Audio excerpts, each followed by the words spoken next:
pubertas, maka payudara akan membesar dan lebih menonjol. Sementara pada pria, bentuk dan ukuran payudara tidak banyak berubah atau tidak berkembang.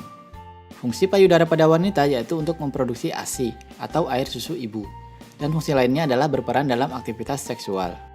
Payudara wanita merupakan struktur yang berpasangan atau ada dua buah, terletak pada dinding toraks anterior atau di bagian dada depan. Jika diperhatikan lebih detail, biasanya ukuran payudara ada salah satu yang lebih besar sedikit dan satunya lagi lebih kecil sedikit, atau tidak sama persis. Begitu juga letaknya, ada yang lebih tinggi sedikit dan lebih rendah sedikit. Payudara wanita dapat memiliki bentuk dan ukuran yang berbeda, namun anatominya tetap sama. Oke, sebelum lanjut, jangan lupa like dan subscribe dulu ya. Terima kasih.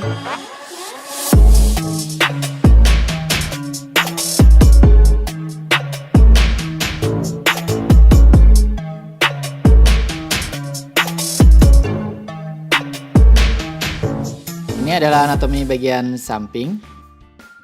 Yang terluar adalah kulit. Kemudian areola. Areola merupakan area melingkar di bagian tengah payudara yang berwarna lebih gelap dibandingkan warna kulit di sekitarnya. Areola dapat membesar dan terkadang lebih gelap pada saat wanita hamil dan menyusui. Di bagian tengah areola adalah puting. Puting berbentuk bulat, kecil dan menonjol. Puting memiliki beberapa celah yang memungkinkan ASI keluar dari kelenjar susu ketika proses menyusui.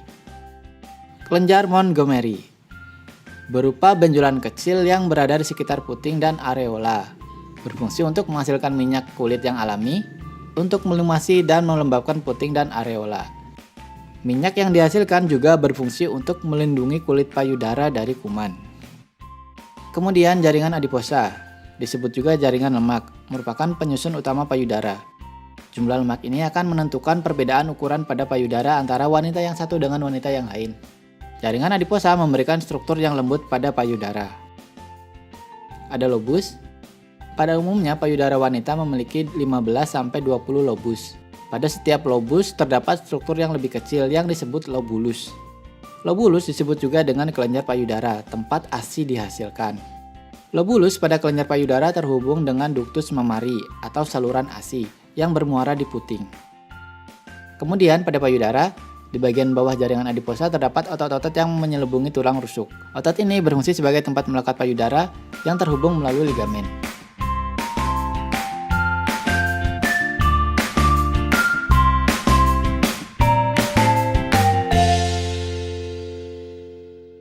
Pada payudara ada jaringan ikat dan ligamen yang berfungsi untuk menyokong dan memberikan bentuk payudara seorang wanita. Ligamen ini memanjang sepanjang parenkrim dari otot bagian dada dan melekat pada dermis atau kulit, termasuk ke bagian puting. Seperti pada organ-organ lainnya, payudara mempunyai pembuluh darah, serabut saraf, kelenjar getah bening, dan pembuluh limfa. Sebagai informasi, terdapat 3 hormon yang mempengaruhi payudara, yaitu estrogen, progesteron, dan prolaktin, yang menyebabkan jaringan glandular payudara dan juga uterus mengalami perubahan selama siklus menstruasi. Berikutnya mari kita amati anatomi dari bagian depan. Strukturnya sama saja ya.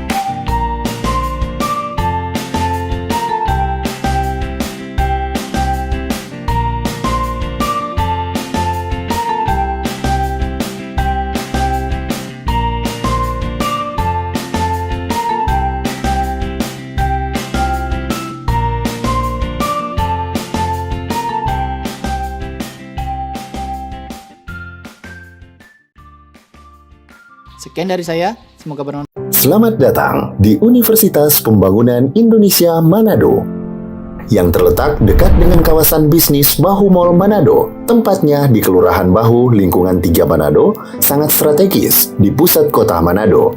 Dibangun di atas lahan seluas 2,5 hektar, Universitas Pembangunan Indonesia Manado berdiri megah dengan ruangan 7 lantai, terdiri dari ruangan kelas, ruangan kantor, perpustakaan, laboratorium komputer, laboratorium keperawatan, pengadilan semu, dan laboratorium bahasa. Kantin serta rooftop di lantai atas. Universitas Pembangunan Indonesia Manado memiliki 6 fakultas dengan program studi, yaitu Fakultas Pertanian, Prodi Agribisnis, Fakultas Hukum, Prodi Hukum, Fakultas Teknik, Prodi Teknik Elektro dan Teknik Sipil, Fakultas Ilmu Sosial Ilmu Politik, Prodi Ilmu Politik, Fakultas Sastra, Prodi Sastra Inggris, Fakultas Keperawatan, Prodi Ilmu Keperawatan, dan Profesi Nurse. Didukung oleh sumber daya manusia yang berkompeten dan tersertifikasi, Universitas Pembangunan Indonesia Manado memiliki dosen dan tenaga kependidikan dengan latar belakang S2 dan S3 lulusan dalam dan luar negeri. Proses belajar mengajar dilaksanakan dengan teknologi informasi merujuk perkembangan dunia modern saat ini, dilakukan dengan sistem e-learning dan sistem ujian online atau ULAIN. Hasil tracer student Universitas Pembangunan Indonesia Manado dan fakultas menyebutkan lulusan UNPI sudah tersebar di dalam dan luar negeri.